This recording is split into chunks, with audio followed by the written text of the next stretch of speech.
Today, we're diving into one of the most provocative ideas in philosophy proposed by Friedrich Nietzsche, the pursuit of power. This concept challenges much of what society today values, especially in a world obsessed with happiness, comfort, and well-being. Nietzsche offers us a radical perspective. Rather than striving for happiness as the ultimate goal, we should focus on something more profound, something that transcends conventional desires. He suggests that the real goal in life is not to seek happiness, but to seek power, but not power over others. It's about cultivating inner strength and personal growth.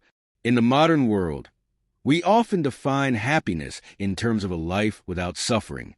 We imagine a life where difficulties are minimized, where comfort and pleasure are easily attained, and where pain is avoided at all costs. It's easy to see why this has become such a central idea. Happiness, after all, is something everyone desires. But Nietzsche challenges this mindset. He believes that the pursuit of happiness, as we understand it today, can be misguided. According to Nietzsche, happiness without effort or challenge is hollow. It's superficial and ultimately unfulfilling. Nietzsche's philosophy invites us to reconsider the way we view happiness. Instead of aiming for a life of comfort and ease, he suggests we should focus on the cultivation of power. This isn't the kind of power that seeks to control or dominate others. Instead, it's about developing a kind of inner power, a power that comes from overcoming our own limitations, pushing ourselves to be better, and facing the challenges life throws at us with strength and resilience. The power Nietzsche speaks of is not about external control. In fact, he criticizes the idea of seeking power over others, arguing that such desires often stem from weakness. When we seek to control others, it often reflects an internal insecurity or a lack of self-mastery. True power for Nietzsche is the ability to control ourselves, to transcend our weaknesses, and to shape our own destiny. It's about becoming the best version of ourselves, not through domination or manipulation, but through self-overcoming and growth. To illustrate this, think about a musician who dedicates themselves to mastering new techniques or learning a new instrument. The goal isn't fame or recognition, but the pursuit of artistic mastery. Similarly, a scientist who pushes the boundaries of knowledge or an athlete who trains rigorously to improve their performance isn't doing so for the sole purpose of gaining power over others. Instead, they're developing their abilities to express themselves fully, to push their own limits, and to achieve personal excellence. In this sense, Nietzsche's view of power is closely tied to personal growth. It's about constantly challenging yourself, pushing beyond your comfort zone, and striving to become better every day. This is a lifelong journey of self-mastery, and it's one that requires resilience, discipline, and a willingness to face discomfort. For Nietzsche, power isn't about seeking to control the external world. It's about mastering the internal world, our emotions, thoughts, and actions. The key here is that true power comes from within. It's about expanding our capacity to deal with life's challenges and to rise above our limitations. This process of self-overcoming is what gives life meaning and fulfillment. And, as Nietzsche argues, it's this continual growth and transformation that leads to a deeper, more authentic kind of happiness. One that comes not from avoiding struggle, but from embracing it and using it as a catalyst for personal development.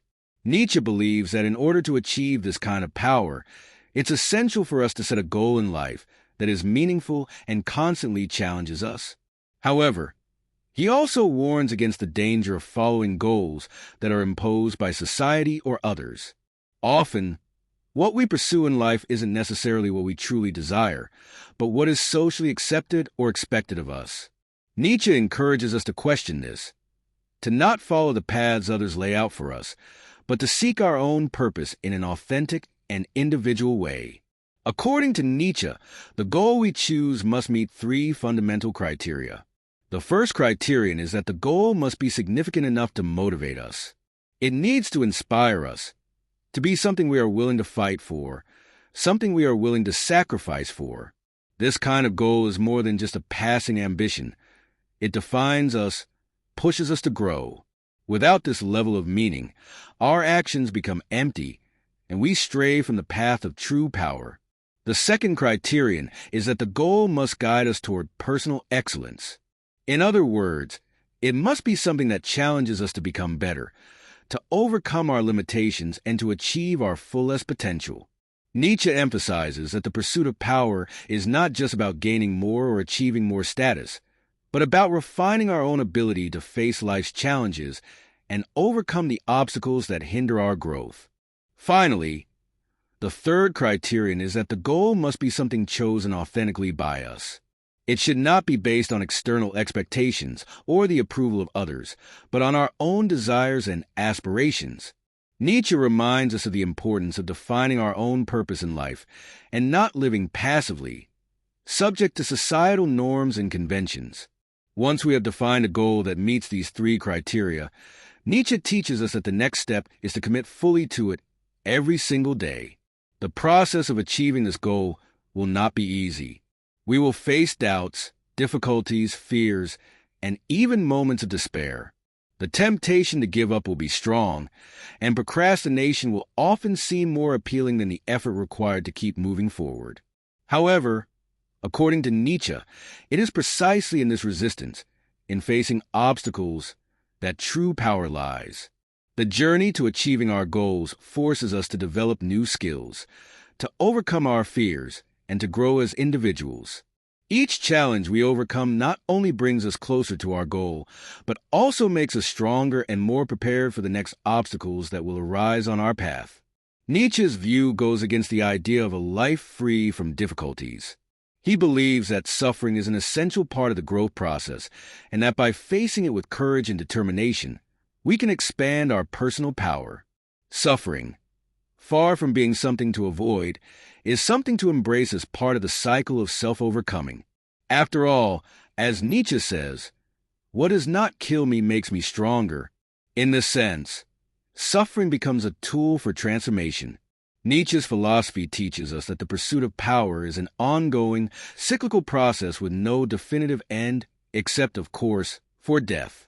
The key takeaway is that true fulfillment in life doesn't come from a final destination, but from the continuous journey of self-overcoming and growth.